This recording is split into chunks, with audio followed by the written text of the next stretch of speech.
Students 10th class का होने वाला पेपर जो कि चंद दिनों में होगा के हवाले से मैं जानता हूँ स्टूडेंट्स के जहन में काफ़ी ज़्यादा कन्फ्यूजन्स होंगी, बहुत ज़्यादा नर्वस चल रहे होंगे आप इन दिनों में।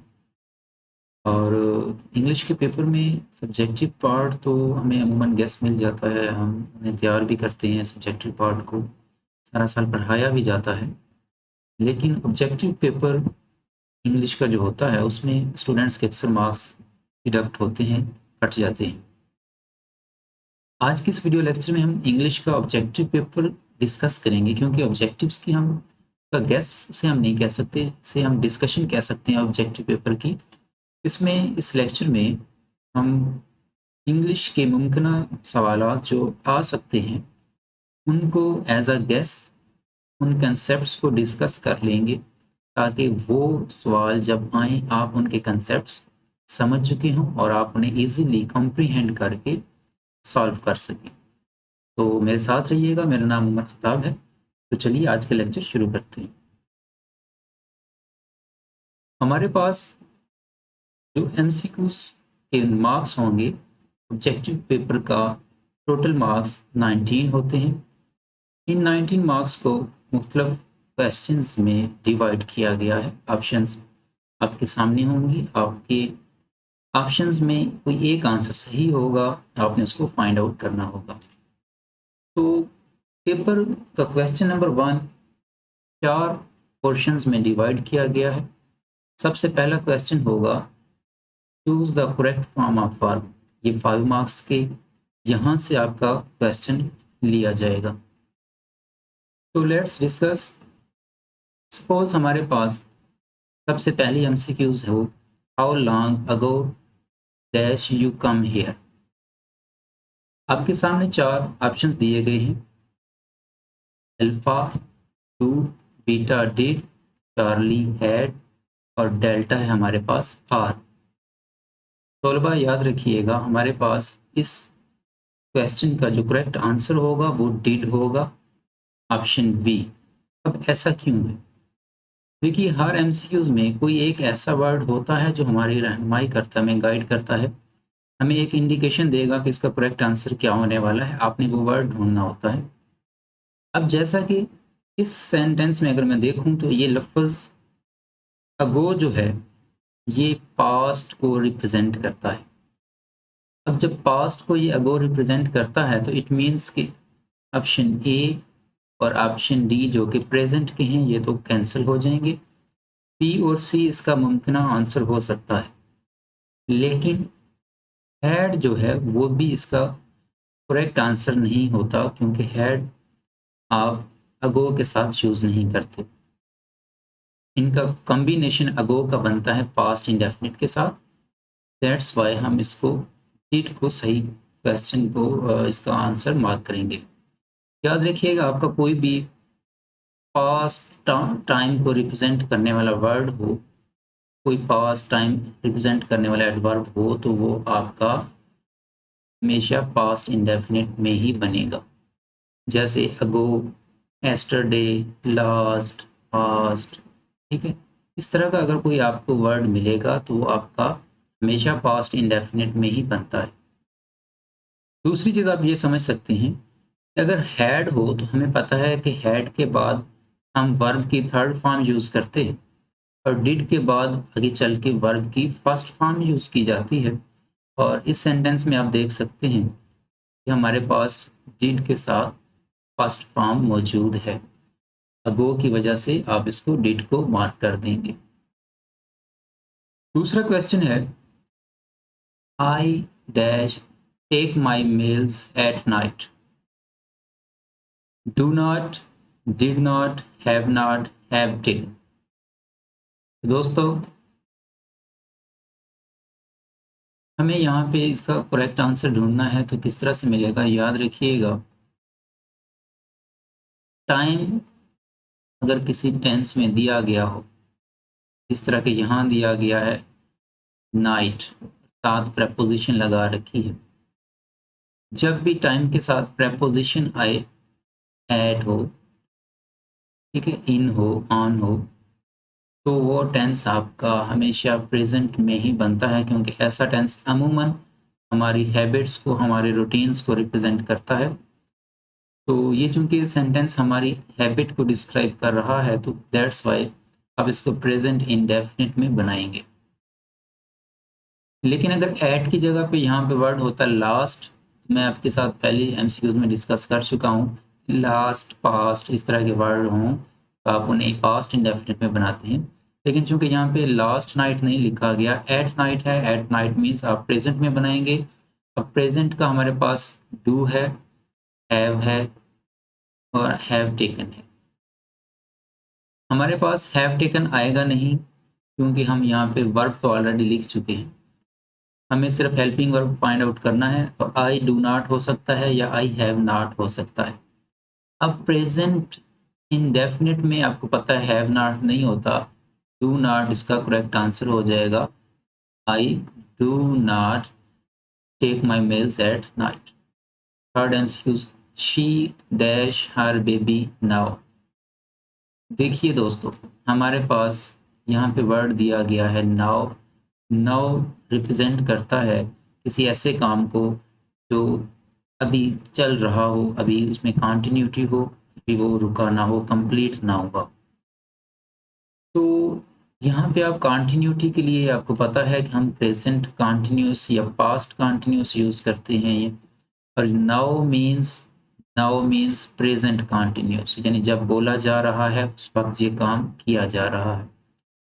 तो प्रेजेंट कंटिन्यूस आप देख लें कहाँ पे है, इज फीडिंग, शी के साथ इज आता है और इज के बाद वर्ब की आईएनजी फॉर्म आती है। ऑप्शन डी हमारा करेक्ट हो जाएगा। आप कंसेप्ट समझते जाइएगा ताकि पेपर में किसी भी तरह की एमसीक्यू आ जाए आप उसे सॉल्व कर सकें। और याद रखिएगा, ये जो पहला आपका 5 नंबर का क्वेश्चन होगा, इसमें जो टेंस के एमसीक्यूज आएंगे उसमें mostly present indefinite, past indefinite की आपको एमसीक्यूज मिलेंगी। उसके बाद है द इंडस, खाली जगह, towards the Arabian sea. Indus river का नेम है, इसको आप सिंगुलर सब्जेक्ट कंसिडर कीजिए। अब यहाँ पे देखिए, ये उसकी रूटीन है, जब से हमेशा से ऐसा ही है कि वो इंडस जो है वो अरेबियन सी की तरफ बह रहा है। ठीक है, तो इसकी रूटीन है और हमें पता है रूटीन या हैबिट्स को हम, यूनिवर्सल ट्रूथ्स को हम प्रेजेंट इंडेफिनिट में बनाया करते हैं। दैट इज वाई अब द इंडस सिंगुलर सब्जेक्ट है। आप सिंगुलर सब्जेक्ट सिंपल सेंटेंस हो तो आपको पता है वर्ब के साथ एस या ई एस का इजाफा कर दिया जाता है। यहाँ पे ऑप्शन ए में इजाफा नहीं है, सिंगुलर सब्जेक्ट है तो फ्लो नहीं आ सकता। ये वैसे वर्ब की सेकंड फॉर्म है और वर्ब की सेकंड फॉर्म हमें पता है पास्ट इंडेफिनिट में आती है, ये भी नहीं होगा। उसके बाद थर्ड ऑप्शन है फ्लोज, वर्ब की फर्स्ट फॉर्म के साथ एस का इजाफा किया गया है। हमारा करेक्ट आंसर ऑप्शन सी हो जाएगा। विल फ्लो फ्यूचर का कोई सेंस नहीं आता तो ये कैंसिल हो जाएगा। People dash for their leader for months. Has waited, has के साथ वर्ब की थर्ड फॉर्म आ सकती है। आर वेटिंग, आर के साथ आईएनजी फॉर्म आ सकती है। हैव बीन वेटिंग हो सकता है, हैव वेटिंग ये नहीं हो सकता, क्योंकि हैव के साथ वेटिंग नहीं आ सकता, हैव के बाद थर्ड फॉर्म आती है, ये तो सबसे पहले कैंसिल करें आप। अब देखें जी, टेंस कौन सा आना चाहिए, ये हमें पता कर चलेगा कि सेंटेंस क्या डिमांड करता है। सेंटेंस डिमांड कर रहा है कौन से टेंस की, तो उसको फाइंड आउट कीजिए। People dash for their leader for months. देखिए टाइम है, टाइम से पहले आपको पता है फॉर आ जाए या सिंस आ जाए तो आप क्या करते हैं, ऐसी सूरत में आप परफेक्ट कंटिन्यूस बनाया करते हैं। तो हैज़ वेटेड सिंपल परफेक्ट है, सिंपल कंटिन्यूस है। हमें क्या चाहिए, परफेक्ट कंटिन्यूस चाहिए, तो have been waiting perfect continuous का आंसर हमारा सही हो जाएगा ऑप्शन सी। के बाद the people dash when I was taking bath, यहाँ पे आई गलती से आया है, इसको आप इग्नोर कीजिएगा। ओके, अब यहाँ पे कौन सा आंसर सही होने वाला है, तो आपके पास यहाँ पे जो वर्ड दिया गया है व्हेन, ये आपको गाइड करेगा। व्हेन क्या करता है, व्हेन जब अपने साथ दो क्लास ले तो आपने याद रखना है अमूमन इस तरह से होता है कि व्हेन के साथ एक क्लास फिर वैन और एक क्लास। आपकी वैन के साथ 2 क्लास आती हैं। वो क्लास जो शॉर्ट टाइम को रिप्रेजेंट करे उसको आप पास्ट इंडेफिनिट में बनाया करते हैं, और वो क्लास जो लॉन्ग ड्यूरेशन को रिप्रेजेंट कर रही हो उसे आप कॉन्टिन्यूस में बनाया करते हैं। अब शॉर्ट ड्यूरेशन और लॉन्ग ड्यूरेशन को थोड़ा समझ लीजिए। सेंटेंस था हमारे पास द फोन, यानी वो ये कहना चाह रहा है कि जब मैं नहा रहा था मोबाइल फ़ोन की घंटी बज रही थी या बजी। अब इस चीज़ को सोचिए ज़रा कि नहाने का जो प्रोसेस है उसमें ज़्यादा टाइम कंज्यूम हो रहा होगा या मोबाइल की घंटी बजने में ज़्यादा टाइम कंज्यूम हुआ होगा। ऑफ कोर्स मोबाइल की घंटी बजी और बंद हो गई होगी, लेकिन जो नहाने का एक प्रोसेस उसमें ज़्यादा टाइम कंज्यूम हुआ। तो ज़्यादा टाइम चूँकि कंज्यूम हुआ नहाने वाले काम में, तो ये बनेगा किसमें? प्रेज़ेंट कंटीन्यूअस में, जो कि ऑलरेडी बना दिया गया है। मोबाइल फ़ोन की घंटी बजने का एक शॉर्ट टर्म प्रोसेस था, शॉर्ट टाइम का था, तो इसको आप बना देंगे पास्ट इंडेफिनिट में। तो आप देख लीजिए कि आपके पास पास्ट इंडेफिनिट कहाँ पे है। वर्ब के साथ जब भी एस का इजाफा हो या ईएस का हो तो वो आपका प्रेजेंट इंडेफिनिट होता है, हमें चाहिए past indefinite. Will be ringing future continuous है, गलत हो जाएगा। हमें क्या चाहिए? शॉर्ट टाइम जो रिप्रेजेंट करेगा वो क्या होगा? Past indefinite. Is ringing present continuous, इसको भी नहीं ले सकते हम। वाज रिंगिंग, ये भी गलत हो जाएगा। अच्छा, यहाँ पे एक चीज और समझ लीजिए, जो यहाँ पे मोस्ट अप्रोप्रिएट इन में ऑप्शन दिया गया है, क्योंकि 4 ऑप्शंस हैं तो कोई एक तो आपको टिक करना पड़ेगा। तो इनमें जो मोस्ट अप्रोप्रिएट कंसिडर किया जाएगा वो वाज रिंगिंग को कर लिया जाएगा। यानी यूं सेंस ले लीजिए कि जब मैं नहा रहा था फोन की घंटी मुसलसल बज रही थी। और अगर यहाँ पे इज रिंगिंग की जगह पे लिखा होता रैंग, ठीक है, यानी वर्ब की सेकेंड फॉर्म, यानी मैं बात कर रहा हूँ पास्ट इंडेफिनिट की। अगर रैंग लिखा होता तो फिर आप वाज रिंगिंग को गलत कंसिडर करते और रैंग को करेक्ट कंसिडर कर लेते। तो ये चीज़ आपने याद रखनी है, ठीक है। आप व्हेन के साथ एक क्लास कंटिन्यूस में बनाते हैं, एक क्लास आप इंडेफिनिट में बनाते हैं। दोनों भी कंटिन्यूस में बन सकती हैं, लेकिन याद रखिएगा कि ऑप्शन में इंडेफिनिट फिर मौजूद नहीं होना चाहिए। नेक्स्ट चलते हैं जी हमारे पास, before they dash out it had rained. हमारे पास जो वर्ड बिफोर दे रखा है ना, यही आपको गाइड करेगा यहाँ पे। बिफोर और आफ्टर, बिफोर और आफ्टर, इनमें से कोई भी आए, आपने क्या करना है? आपको करना जस्ट ये है कि बिफोर के साथ जो क्लास आएगी वो आपने क्या करनी है? आपने बनानी है पास्ट इंडेफिनिट में, और आफ्टर के साथ जो क्लास आएगी वो बनेगी पास्ट परफेक्ट में, ठीक है। बिफोर के साथ क्लास पास्ट इंडेफिनिट में होनी चाहिए। Before they out it had rain, ये देखिए यहाँ पे एक क्लास पास्ट परफेक्ट में दे रखी है। अब ये क्लास और बिफोर दे आउट, ये क्लास, 2 क्लास हैं। बिफोर के साथ कौन सी क्लास कनेक्टेड है? ऑफ कोर्स ये वाली क्लास बिफोर के साथ कनेक्टेड है, जिसे हम सबऑर्डिनेट क्लास भी कह सकते हैं। तो आपने क्या करना है? आपने बिफोर के साथ जो क्लास कनेक्टेड होगी, जो सबऑर्डिनेट क्लास होगी, उसको आपने किस में बनाना है? उसको आपने आप पास्ट इंडेफिनिट में बना दीजिएगा। Before they went out it had rained. के बाद है I went there to see what Ali dash.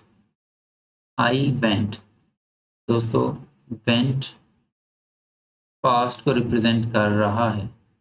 इसका मतलब ये है कि आगे भी चल के आपका कौन सा टेंस होना चाहिए? पास्ट होना चाहिए। अगर सेंटेंस कंडीशनल नहीं होता तो कभी भी उसका टेंस चेंज नहीं होता।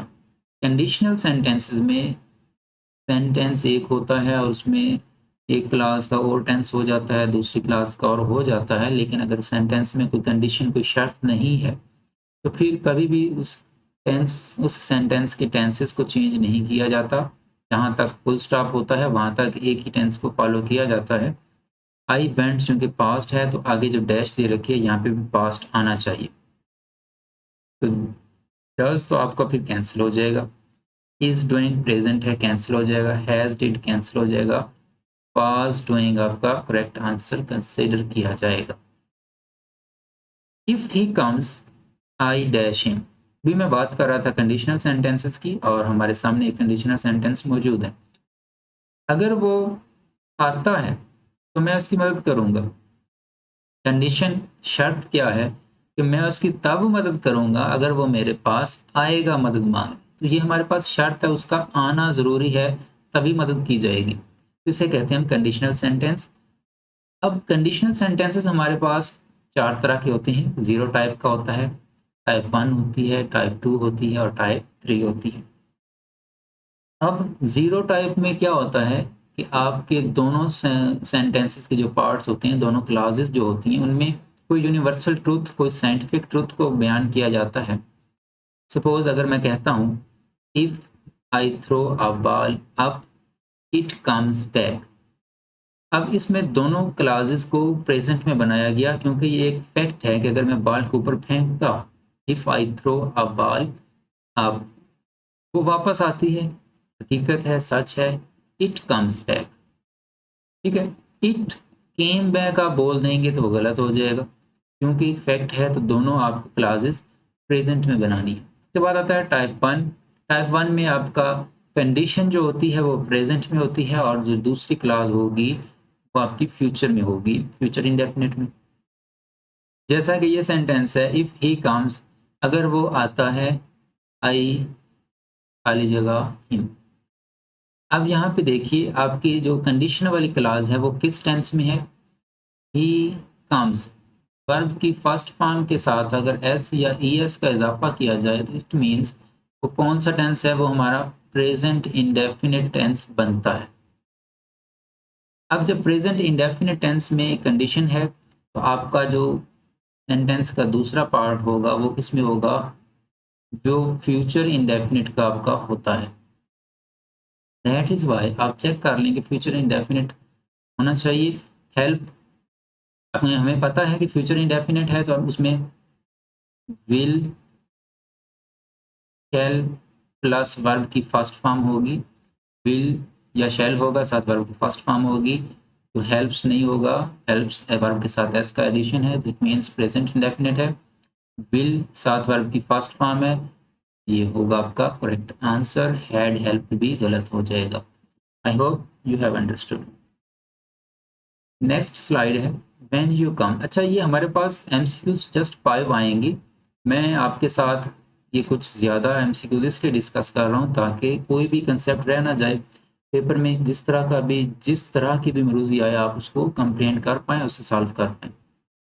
When you come comma I dash the boys.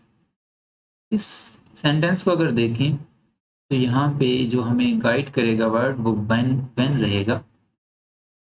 इससे पहले हम पिछली स्लाइड में भी व्हेन को डिस्कस कर चुके हैं, अगर आपको याद रहे।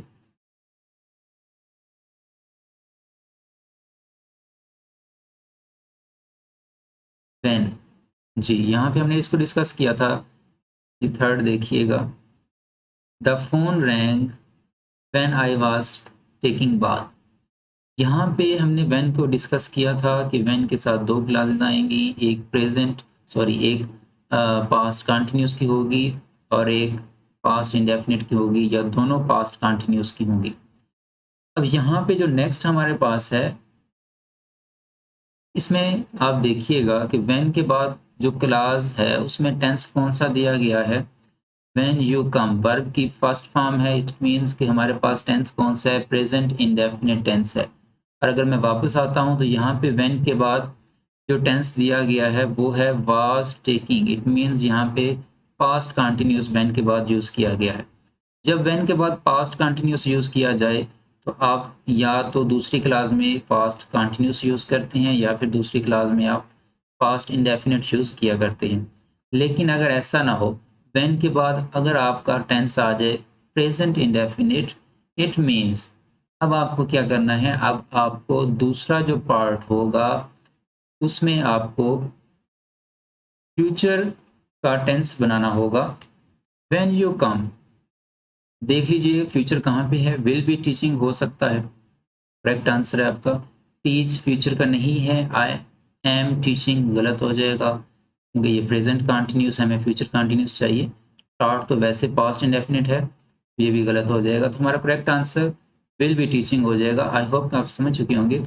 आपने जस्ट याद ये रखना है, व्हेन के बाद अगर तो पास्ट टेंस आ रहा हो तो आप दूसरी क्लास में भी पास्ट कंटिन्यूस या पास्ट इंडेफिनिट यूज़ कर लीजिएगा, और अगर व्हेन के साथ पास्ट की बजाय प्रेजेंट इंडेफिनिट आ जाएगा तो दूसरी क्लास में आप फ्यूचर को यूज़ करेंगे। नेक्स्ट क्वेश्चन है, if he did not help the poor he dash prosperous. ये भी कंडीशनल सेंटेंस है। कंडीशन ये है कि ये जो ही है ये शख्स क्या हो चुका है, खुशहाल हो चुका है, लेकिन अगर ये गरीबों की पुअर्स की हेल्प ना किया करता होता तो ये खुशहाल नहीं होता। तो कंडीशन क्या है, उसका गरीबों की मदद करना, अगर उसने की है तो वो खुशहाल हुआ है, अगर वो ना करता तो ना होता। तो कंडीशन वाला जो सेंटेंस है, कंडीशन वाला सेंटेंस आप यूं भी याद रख सकते हैं कि उसके साथ कोई एक्स्ट्रा वर्ड होगा, जैसे कि इफ, अनलेस, व्हेन वगैरह। अब इफ इसके साथ है तो इट मीन्स ये आपकी कंडीशन होगी। आप चेक कर लें कि इसका टेंस कौन सा है। इसका टेंस डिड और साथ वर्ब की फर्स्ट फॉर्म, डिड और वर्ब की फर्स्ट फॉर्म हमें पता है कि आप पास्ट इंडेफिनिट में यूज़ की जाती है। अब अगर आपकी कंडीशन पास्ट इंडेफिनिट में हो तो आपको सेंटेंस का जो दूसरा पार्ट होगा उसमें यूज़ करना पड़ेगा वुड प्लस वर्ब की फर्स्ट फॉर्म, ठीक है, और इसे हम कहते हैं टाइप टू कंडीशन सेंटेंस का, ये टाइप टू कहलाता है। If he did not help the poor, second sentence में वुड प्लस वर्ब की फर्स्ट फॉर्म ढूंढ लें आप। हैज़ नॉट भी गलत हो जाएगा, हैव नॉट बीन गलत हो जाएगा, वुड नॉट बी, वुड है और वर्ब की फर्स्ट फॉर्म बी मौजूद है, ऑप्शन सी आपका करेक्ट हो जाएगा। वुड हैव नॉट बीन गलत हो जाएगा क्योंकि हमें वर्ब की थर्ड फॉर्म नहीं चाहिए, हमें वर्ब की फर्स्ट फॉर्म चाहिए, यहाँ पे थर्ड फॉर्म दे रखी है, तो ये आपका गलत हो जाएगा। इसके बाद नेक्स्ट क्वेश्चन है, if he had taken the examination he dash good marks. ये भी कंडीशनल सेंटेंस है क्योंकि सेंटेंस में इफ मौजूद है, दो क्लासेस हैं कि अच्छे मार्क्स क्यों आए, क्योंकि उसने मेहनत की थी। अगर उसने इम्तिहान दिया है तो उसने अच्छे मार्क्स लिए हैं, अगर उसने इम्तिहान ना दिया होता तो डेफिनेटली ऑब्वियसली वो फेल कर जाता अपना टेस्ट। तो कंडीशन ये है कि उसने इम्तिहान देना है तो ही अच्छे मार्क्स आएंगे। तो आपका यहाँ पे जो कंडीशन वाला पार्ट है वो है जी हैड और साथ वर्ब की थर्ड फॉर्म। हैड के साथ वर्ब की थर्ड फॉर्म स्टूडेंट्स आपको पता है कि पास्ट परफेक्ट में हम यूज़ करते हैं, और अगर आपका पास्ट परफेक्ट यूज़ किया गया हो कंडीशन वाले पार्ट में, आपका जो दूसरा क्लास होगा, जो दूसरी क्लास होगी उसमें आपको क्या करना होता है, उसमें आपको वुड हैव प्लस वर्ब की थर्ड फॉर्म इस्तेमाल करनी होती है, और ये टाइप थ्री कहलाता है कंडीशनल सेंटेंसेस का। अब आपने जस्ट ढूंढ लेना है, ढूंढना आपको क्या है, वुड हैव और वर्ब की थर्ड फॉर्म। ऐसा क्यों हमने ढूंढना है, क्योंकि हमारे पास कंडीशन किस में है, पास्ट परफेक्ट में है। जब कंडीशन पास्ट परफेक्ट में होगी तो उसका जो दूसरी क्लास होगी वो वुड हैव और थर्ड फॉर्म लेगी। कंडीशन अगर पास्ट इंडेफिनिट में है तो दूसरी क्लास में वुड प्लस वर्ब की फर्स्ट फॉर्म आएगी। कंडीशन अगर प्रेजेंट में है तो दूसरी क्लास में फ्यूचर इंडेफिनिट आएगा। कंडीशन अगर यूनिवर्सल ट्रूथ या साइंटिफिक ट्रूथ्स को डिस्क्राइब कर रही है तो दूसरी क्लास में भी प्रेजेंट इंडेफिनिट आएगा। मैंने आपके लिए सारी कंडीशनल सेंटेंसेस को एक दफ़ा दोबारा से दोहरा दिया, आई होप कि आप समझ चुके होंगे। तो इसका जो करेक्ट आंसर होगा, मे गेट गलत हो जाएगा, हमें चाहिए वुड हैव और वर्ब की थर्ड फॉर्म, वुड हैव और वर्ब की थर्ड फॉर्म दे रखी है, आपका ऑप्शन बी करेक्ट हो जाएगा। विल गेट गलत हो जाएगा, वुड गेट भी गलत हो जाएगा। नेक्स्ट स्लाइड देखते हैं। She dash French at present, दोस्तों हमारे पास फॉरन से आप इस चीज़ को पिक कर लीजिए, मैं आपको बता चुका हूँ कि एट प्रेजेंट वर्ड जो है, ये कंटिन्यूटी को शो कर रहा है कि एट द टाइम कोई काम किया जा रहा है। इट मीन्स कि सेंटेंस ये आपसे कहना चाह रहा है कि वो जो लड़की है वो फ्रेंच सीख रही है, इस वक्त वो फ्रेंच सीख रही है। इट मीन्स कि अभी भी ये कंटिन्यू है, ये प्रोसेस, ये अभी वर्क चल रहा है, ये काम हो रहा है। आपको कंटिन्यूस का टेंस देखना है। At present means present continuous, और ये ऑप्शन डी आपका करेक्ट हो जाएगा। They dash to sleep at 10। At 10, ये एमसीक्यूज हम पहले भी एक दफा कर चुके हैं। एट 10 टाइम के साथ जब आप जब टाइम के साथ आप प्रेपोजिशन एट का इस्तेमाल करेंगे तो वो आपका प्रेजेंट इंडेफिनिट में बनेगा, क्योंकि बहुत ज़्यादा चांसेस हैं कि वहाँ पे कोई हैबिट, कोई रूटीन को डिस्क्राइब किया जा रहा होगा। सेंटेंस के सेंस को समझिएगा। They dash to sleep at 10, वो 10 बजे सो जाते हैं, या फिर आप यूँ कह सकते हैं वो 10 बजे सो जाया करते हैं। तो प्रेजेंट इंडेफिनिट, क्योंकि हमें प्रेजेंट इंडेफिनिट हैबिट या रूटीन की वजह से यूज़ करना पड़ेगा, तो हैव बीन गोइंग गलत हो जाएगा। वेंट सेकेंड फॉर्म गलत हो जाएगा, फर्स्ट फॉर्म सही हो जाएगी। दे गो टू स्लीप एट 10। इसके बाद आपका क्वेश्चन नंबर 1 और उसकी आपके पास बी क्वेश्चन है। इसमें क्या होगा, आपके पास 4 मार्क्स का क्वेश्चन होगा और आपको करेक्ट स्पेलिंग्स को फाइंड आउट करना होता है। आपको चंद मैंने वर्ड्स लिख दिए हैं आपकी रहनुमाई के लिए, ताकि आप इसको एग्जाम्पलीफाई कर सकें। और दूसरा, ये इम्पोर्टेंट भी हो सकते हैं, आप इनको अच्छी तरह से याद कर लीजिएगा। वर्ड्स आपके सामने हैं और ये आपका सेल्फ टास्क है, आपने खुद ही इनके स्पेलिंग्स करेक्ट ढूंढने हैं, कौन सा करेक्ट स्पेलिंग इनमें हो सकता है।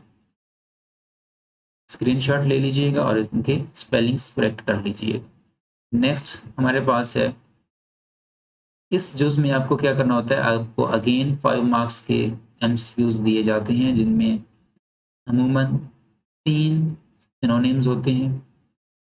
एक कभी कभार एंटोनिम आ जाता है और 1 या 2 तरह से प्रपोजिशंस भी पूछी जाती हैं। अमूमन एक ही प्रपोजिशन होगी, एक एंटोनिम होगा और 3 सिनोनिम्स आ जाएंगे, या 3 सिनोनिम्स आ जाएंगे, 2 प्रपोजिशंस आ जाएंगी, इस तरह से हो जाता है। तो मुस्लिम बिलीव डैश अल्लाह, दोस्तों याद रखिएगा, इम्पोर्टेंट है। बिलीव के साथ जिसमें आप बिलीव कर रहे हैं उससे पहले प्रपोजिशन जस्ट इन आती है। At, on, to. पढ़ने में we believe on Allah, we believe at Allah बिल्कुल सही लगता है, लेकिन इसका जो करेक्ट आंसर है ग्रामर के अकॉर्डिंग वो इन आएगा। Muslim believe in Allah. Second है, players must abide dash the rules. Abide के साथ जो प्रपोजिशन फॉलो की जाती है वो बाय होती है, विद, ऑन या फ्रॉम नहीं आएगी। Ali was impressed Rihan grades, impressed by आएगा यहाँ पे भी। उसके बाद देयर एंसेस्टर्स अंडरलाइन किया गया है और बोल्ड भी कर दिया है मैंने आप लोगों की आसानी के लिए।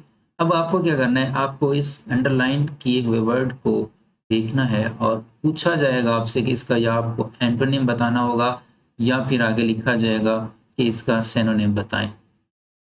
सिनोनिम को पूछें तो आपने सिनोनिम बताना है, एंटोनिम पूछें तो आपने उनका एंटोनिम बताना होता है। एंसेस्टर्स कहते हैं बुजुर्गों को। आपने अगर सबक अच्छी तरह से पढ़ा है तो आपको याद होगा, ये हमारे लेसन में से ही लिया गया है।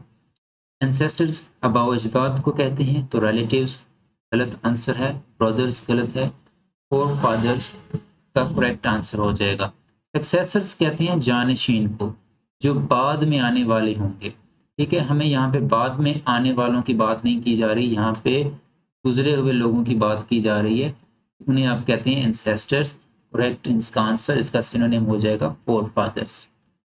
नेक्स्ट क्वेश्चन होगा आपका पास, इसमें भी आपको अगेन 5 मार्क्स के एमसीक्यूज दिए जाएंगे। यहाँ पे आपको correct option according to grammar देखना है। The watchman blew his whistle. इस पार्ट में क्या होता है, आपसे पूछा जाएगा, कुछ वर्ड्स को अंडरलाइन कर दिया जाएगा, पूछ लिया जाएगा कि ये जो अंडरलाइन वर्ड है ये ग्रामर में क्या है। ठीक है, जैसा कि यहाँ पूछा गया है, आपको पता होना चाहिए इंट्रांसिटिव वर्ब्स क्या होती हैं, ट्रांसिटिव वर्ब्स क्या होती हैं, रेगुलर वर्ब्स क्या होती हैं, ठीक है। अब रेगुलर वर्ब्स ऐसी वर्ब्स होती हैं जिनकी सेकंड और थर्ड फॉर्म आप ईडी लगा के बनाते हैं, उन्हें आप रेगुलर वर्ब्स कहते हैं। ट्रांसिटिव वर्ब्स क्या होती हैं और इंट्रांसिटिव वर्ब्स क्या होती हैं जी। ट्रांसिटिव वर्ब ऐसी वर्ब होती है कि जिसके बाद आपको कोई ऑब्जेक्ट मिलता है, यानी ये एक वर्ब हो और उसके बाद सेंटेंस में उसका उस वर्ब का आगे ऑब्जेक्ट मौजूद हो, वो वर्ब आपकी ट्रांसिटिव होगी। अगर उसका ऑब्जेक्ट मौजूद ना हो तो वो वर्ब आपकी इंट्रांसिटिव वर्ब कहलाती है। मैं अक्सर स्टूडेंट से पूछा करता हूँ, शी बीट्स मी। अब अगर मेरा स्टूडेंट से क्वेश्चन हो कि देखिए यहाँ पे बीट्स एक वर्ब है, ने मारा है, किसे मारा है, तो फौरन से आपको पता है कि आपका आंसर होगा मी, मुझे मारा है। तो ये एक्शन परफॉर्म किस पर किया गया, मी पर, तो मी यहाँ पे आपका क्या हो जाएगा, ऑब्जेक्ट होगा। अब चूंकि ऑब्जेक्ट है तो इसका मतलब ये है कि आपकी जो वर्ब है ये ट्रांसिटिव वर्ब है। लेकिन अगर मैं एक और सेंटेंस लिखूं, आई गो टू स्कूल। अब मैं स्टूडेंट से जब पूछता हूँ कि बताइए भाई इसमें वर्ब कौन सी है, ऑब्जेक्ट कौन सा है, सब्जेक्ट कौन सा है, तो स्टूडेंट्स कहेंगे आई सब्जेक्ट है, टू वर्ब है, टू स्कूल ऑब्जेक्ट है, जो कि गलत होता है। ठीक है, गो जो वर्ब है वो इसके ऊपर परफॉर्म नहीं की गई, जैसा कि ऊपर वाले शी बीट्स मी में बीट्स एक्शन किस पर परफॉर्म किया गया था, मी में, मी के ऊपर। गो स्कूल के ऊपर परफॉर्म नहीं किया गया। आप इसको इन शॉर्ट याद रख सकते हैं कि अगर वर्ब के बाद कोई प्रेपोजिशन आ जाए, वर्ब के बाद प्रेपोजिशन आ जाए, फिर कोई नाउन आता है, प्रेपोजिशन के बाद कोई नाउन आए, तो वो वर्ब आपकी इंट्रांसिटिव वर्ब होगी। आपने जस्ट इसको याद रख लेना, मैं आपको पेपर की ट्रिक बता रहा हूँ। बाज़ दफ़ा क्या होता है कि वर्ब में ऑब्जेक्ट भी नहीं होता, प्रेपोजिशन भी नहीं होती। सपोज ही लाइक्स, अब पता नहीं क्या है भाई लाइक्स, ऐसा आपके पेपर में पहली बात तो ये है कि कोई आएगा नहीं फिक्रा, कोई सेंटेंस ऐसा दिया नहीं गया होगा। सेंटेंस जो भी दिया गया होगा में कंफ्यूजन होगी कोई ना कोई। तो आपने जस्ट याद ये रखना है जो मैंने आपको ट्रिक बताई है, अगर वर्ब के बाद फ़ौरन, वर्ब के फ़ौरन बाद मैं कह रहा हूँ, वर्ब के फ़ौरन बाद कोई नाउन या प्रोनाउन आ जाए तो वो वर्ब आपकी ट्रांसिटिव वर्ब होगी। लेकिन अगर वर्ब के फ़ौरन बाद नाउन या प्रोनाउन नहीं आता, वो वर्ब आपकी इंट्रांसिटिव वर्ब होगी। तो blue his whistle, blue his whistle. अब यहाँ पे ये विसल तो नाउन है, हिज आपका क्या है, प्रोनाउन है। आपको पता है कि नाउन या प्रोनाउन आए वर्ब के फौरन बाद तो वो वर्ब आपकी ट्रांसिटिव होती है।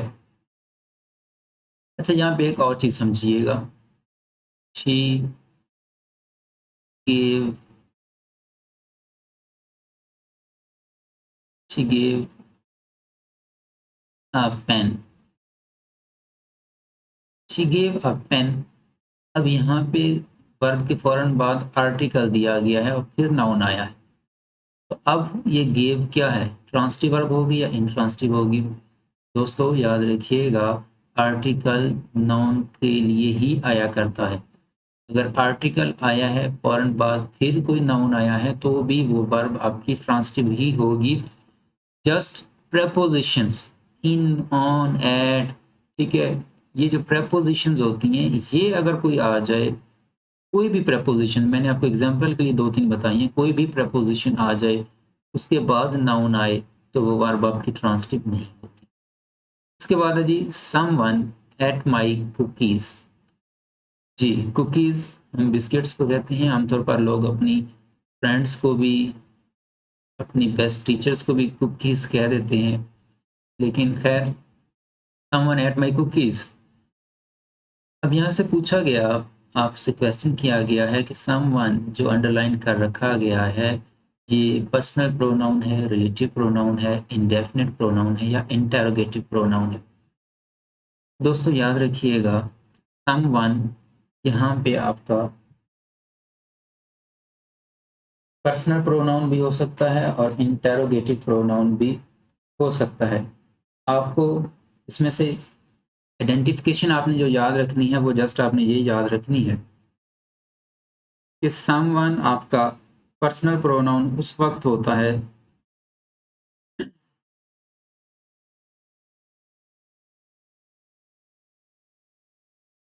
जी। यहाँ पे समवन हम दो तरह से लिखा करते हैं। एक समवन हम लिखते हैं इस तरह से, साम लिख के उसके बाद थोड़ी सी हम स्पेस खाली छोड़ा करते हैं और उसके बाद हम वन लिख दिया करते हैं, ठीक है। और एक समवन हम यूं लिखते हैं कि हम क्या करते हैं, हम दोनों को इकट्ठा यूज कर दिया करते हैं, ठीक है। अगर आपका सम और वन दोनों अलग अलग यानी इनके दरमियान थोड़ी स्पेस दे दी जाए तो वो पर्सनल प्रोनाउन कहलाएंगे, ठीक है। यानी ये जो आपके सामने मैंने दो अलग करके वर्ड्स लिखे हैं, ये आपके क्या कहलाते हैं, ये आपके पर्सनल प्रोनाउन कहलाएंगे। अगर पेपर में इस तरह से अलग करके पूछा जाए तो आपका करेक्ट आंसर होगा पर्सनल प्रोनाउन। लेकिन अगर ये दोनों लफ्ज़ जोड़ के लिखे जाएं, इनके दरमियान कोई स्पेस ना हो, जैसा कि यहाँ पे ये जोड़ के लिखे हैं उसने, ठीक है, ऐसी सूरत में अगर लिखा हो तो फिर आपका ये पर्सनल प्रोनाउन नहीं है, फिर ये आपका indefinite pronoun correct answer consider किया जाएगा। पर्सनल प्रोनाउन वैसे कौन कौन से होते हैं? पर्सनल प्रोनाउन वैसे इनके अलावा आपके पास I, we, you, he, she, it, they, ठीक है, ये आपके पर्सनल प्रोनाउन होते हैं। रिलेटिव प्रोनाउन कौन से होते हैं जी? रिलेटिव प्रोनाउन आपके हु, विच, दैट, ठीक है, ये आपके रिलेटिव प्रोनाउन होते हैं। इनडेफिनिट प्रोनाउन कौन से होते हैं? ऐसे प्रोनाउन जो किसी खास शख्स को रिप्रेजेंट ना कर रहे हों, ठीक है, वो आपके इनडेफिनिट प्रोनाउन होते हैं, जैसा सम, वन, सम, एनी, ठीक है, ये आपके इनडेफिनिट प्रोनाउन होंगे। इसके बाद है जो इंटेरोगेटिव प्रोनाउन। इंटेरोगेटिव ऐसे प्रोनाउंस होते हैं जो कि क्वेश्चन करने के लिए पूछे जाते हैं, सब्जेक्ट के तौर पर यूज़ किए गए हों, जैसा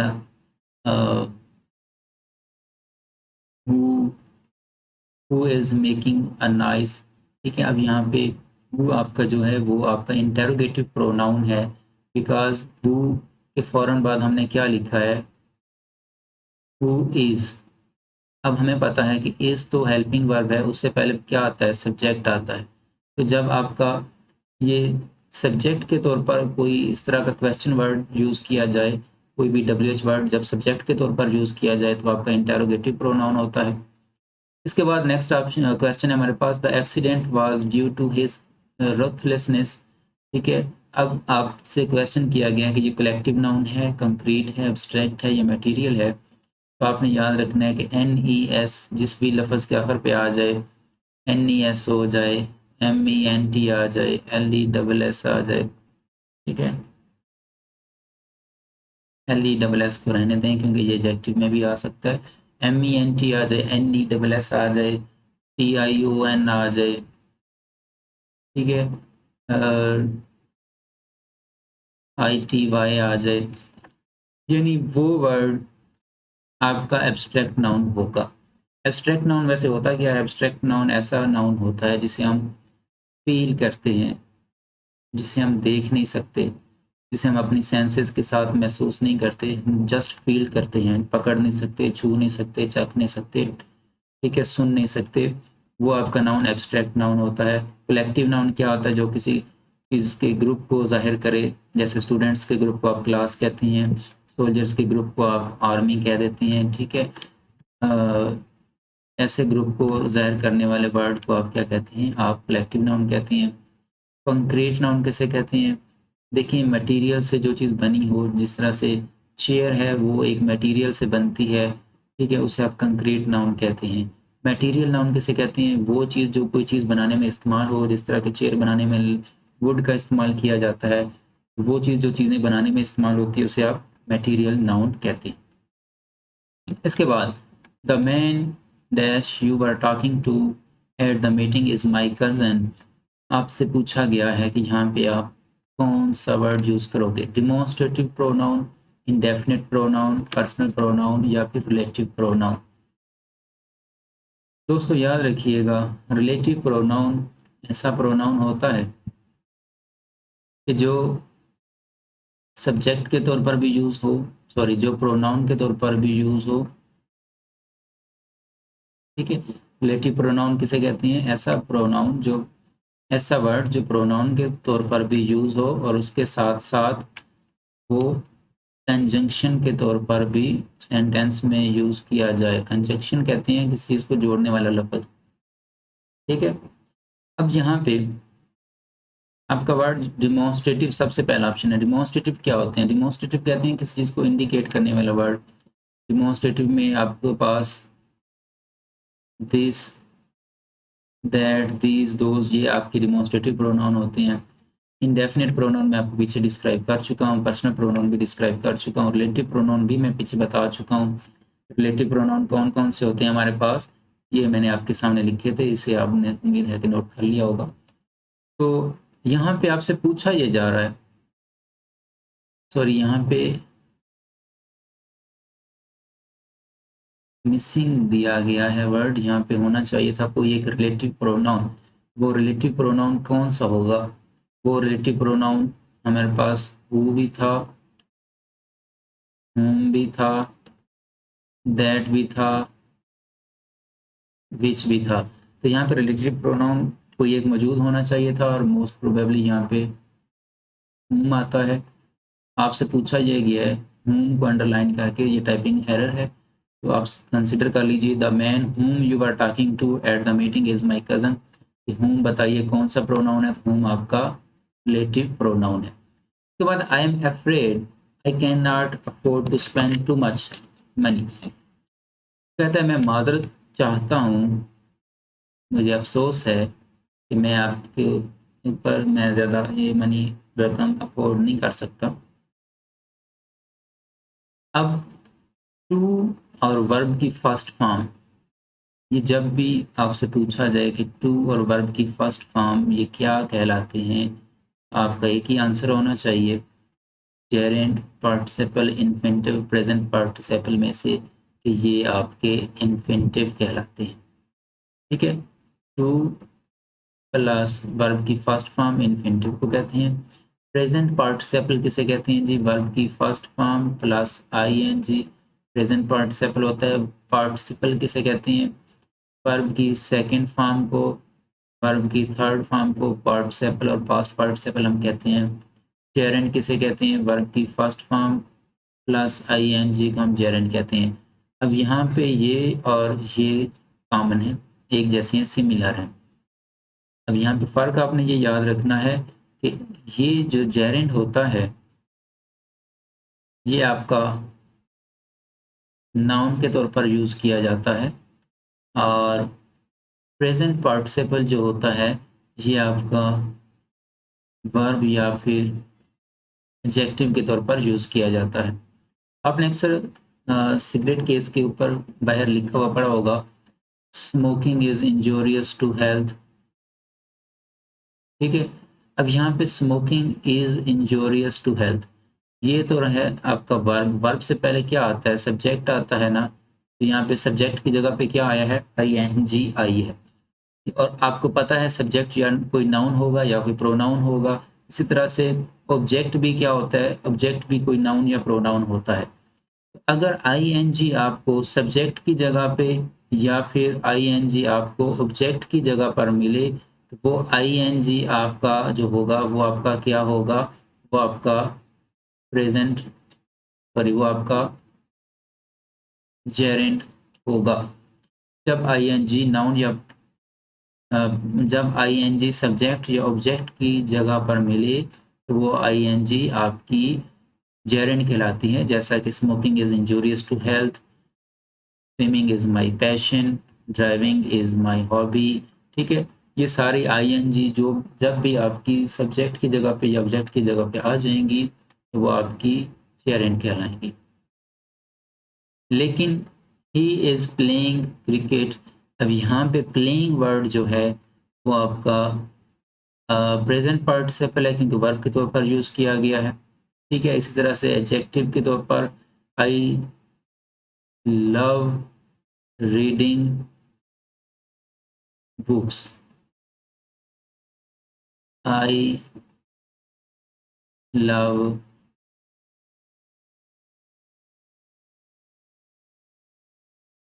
रीडिंग।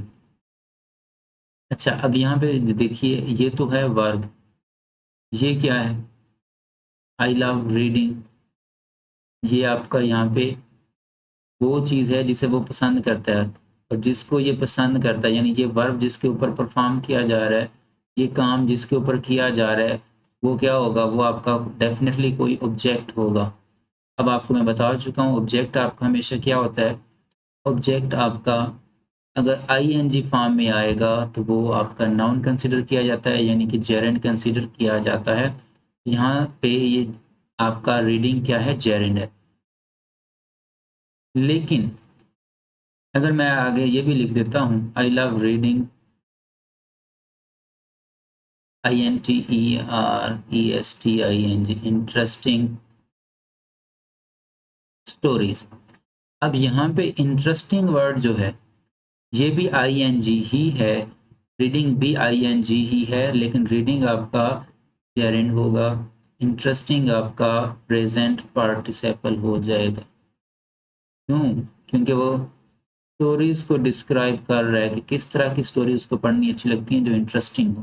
ठीक है, तो आई होप आप समझ चुके होंगे। मैं एक दफा दोबारा दोहरा देता हूँ, आईएनजी अगर सब्जेक्ट या ऑब्जेक्ट की जगह पर होगा तो वो आपका जेरेंड होगा। आईएनजी अगर वर्ब के तौर पर या एडजेक्टिव के तौर पर यूज़ किया जाए, एडजेक्टिव यानी उसके फ़ौरन बाद कोई नाउन आ जाए, जिस तरह से यहाँ पे आईएनजी है और उसके फ़ौरन बाद क्या है, नाउन है, वो आपका एडजेक्टिव होता है। तो उस सूरत में आप आईएनजी को प्रेजेंट पार्टिसिपल कहते हैं। तो ये था आज का हमारा एमसीक्यूज़ को लेके चंद मुमकिन क्वेश्चंस, चंद मुमकिन कंसेप्ट्स। अगर आपने इनको अच्छी तरह से समझ लिया है तो आई होप कि आपका एमसीक्यूज़ में से अच्छे मार्क्स आप स्कोर कर पाएंगे। इस का पार्ट 2 जिसमें हम सब्जेक्टिव पेपर का एक गेस देंगे और बहुत शॉर्ट गेस होगा और बहुत यूज़फुल गेस रहेगा आपके लिए, उसको आप लाजमी देख लीजिएगा। वो इंशाल्लाह कल वीडियो अपलोड कर दी जाएगी, उसको भी देख लीजिएगा। चैनल को सब्सक्राइब कर लीजिएगा। वीडियो देखने का शुक्रिया। अपना ख्याल रखिएगा, अच्छी तैयारी कीजिएगा। अल्लाह हाफिज़।